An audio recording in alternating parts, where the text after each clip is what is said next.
So, you're coming off a win in your last fight. Looking back after having perhaps being able to analyze it a little bit more, how would you assess your performance? It wasn't my greatest performance. Fighting in Mexico City is very hard. I underestimated the altitude. I was there for 2 weeks. I think that I needed to be there for at least 30 to 40 days. Given the chance to fight in Mexico City again, I would definitely take my camp over there earlier. But I choose not to fight in Mexico City if I had the choice. Well, in terms of game plan and how you managed to execute it, how do you feel about that part of of the fight? Yeah, right away I felt my chest being heavy, so I knew that the easiest way to win, unfortunately, would be to just take her to the ground and make it a little bit of a boring fight. And when I was on the ground, I did try to do ground and pound, but she's a strong girl, or a strong woman, and it was hard to get my hands out of her, little clinches or whatnot. But I was happy that I was able to break to the ground and show some wrestling too. I haven't really showed wrestling in my previous fights, so I was happy about that. You would be willing to fight in Mexico City again, though? Possibly? Possibly, but given the choice, I would not say, hey, sign me up for that. No. I mean, everyone knew about the altitude going in. How much worse was it than sort of what you were expecting? Oh, a lot worse. Even when I was training, I felt good once I was there for the 2 weeks. But once you get in there and the adrenaline's pumping and the crowd's there, it just changes. I mean, I think Dana said 6 or 7 people had, thrown up after the fight. I wasn't one of them, but still, it still sucked. Some fighters talked about there's just a lot of financial restrictions to that big training camp in Mexico City. Do you agree with that, or do you just have to make that sacrifice?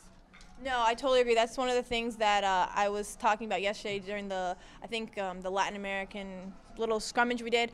To bring your camp out there for 6 to 8 weeks is a lot of money. And one, coming from big camps where most of us are coming from, we can't take our coaches away from the gym for 6 to 8 weeks because they have other fighters, to tend to. So it's like you either go there by yourself for 6 to 8 weeks and your camp comes in later, or you bring in your camp and, they are not able to get back to the other students that need to be, or athletes that need to be taken care of as well. Is there a solution you can think of to sort of make it work? Maybe find some good training partners and good coaches in Mexico as well, and train with them there until your camp gets there. But like I said, given the choice, I would say no to it. I'd fight in Monterrey. I would have taken the Monterrey fight. There's no altitude there. If they need me in the Spanish market, there's much other places that we could go to. It seems like a lot of fighters, they feel bad saying this because they do enjoy Mexico City. They do enjoy the culture and everything. It's just, it really is the altitude, eh? Yeah, it really is the altitude, but like I said, there's other places in Mexico, like they're going to Monterrey now, and I know they want to go to other places in Latin America and Puerto Rico, things like that. So I'd be well into going to those places. In an ideal world, how do you see, who do you see your next fight being against? Well, I have my next fight set up for UFC 194 against Michelle Waterson.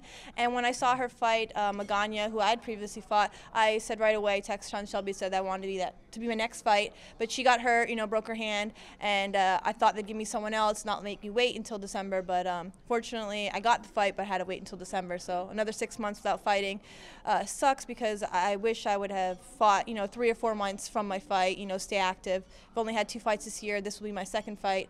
I hope next year I'll have at least 3.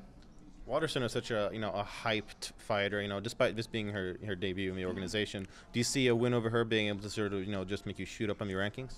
I think I'll say the same in the rankings. I'm already number 5, and she, I think, is like number 10 or 11, so I don't think it's going to change me in the rankings, but I think it'll just definitely solidify my spot in number 5 and just keep me there, and it'll push me forward to have another great fight like Michelle Waterson. Coming off the Angela Hill, I wasn't too happy with that matchup. This one I'm really excited about, and I'm really motivated. Did you lobby to be on that 194 card? Because it's a big one. No, like I said, I wanted to fight before then, so it was told to me that I'd be on the 194 or the one in Orlando, so I was up for either one. Orlando would be close to home, and I'd be happy with that too.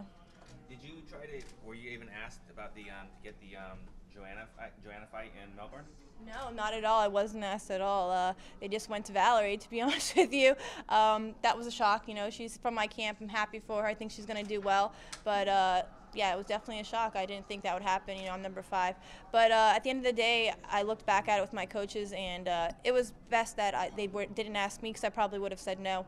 I think that I'm young still in my career and young still in age, that I have enough time to get better and evolve before I go against Joanna, and that's what I want to do right now. I think Michelle Waterson is a good fight for me and a good win, and I think a couple more past her, I'd be able for a title shot. What do you think Val needs to do to sort of impose herself on that fight? I think it's probably going to be a striking fight, but I think she'd need to be a little bit more like a point fighter, something that I've done in my previous fights that I think would match up well. In and out, don't let her overwhelm you. You know, she seems to overwhelm the girls, keep them on the cage, and that's when she goes with her own point fighting. That on the cage, I feel like it's her softer punches. They're not soft, but that's where she lights them up with like 20 punches. They're not damaging, but they look really good in the judge's eyes. But outside, that's when she has her power shots. So I think they need to go in and out. And if somebody can take her down and keep her down, that'd be amazing. I know Claudia Gadelha fought well against her, and but she wasn't able to keep her down. And Claudia Gadelha is one of the bigger, strongest fighters at 15. So Joanna Champion's a real deal. All right, and what would you say is the key to defeating Michelle Waterson? To defeating Michelle Waterson, the same thing I've done in my previous fights, in and out, like I said, for the Joanna fight would be good as well. And just showing a variety of strikes. I think that's going to be the fun part of our fight. She comes from karate, I come from Taekwondo and American freestyle karate. I think we'll see a lot of different types of kicks, and she does the point fighting type things in and out too, and punches and bunches, so it's going to be a fun fight. Thank you.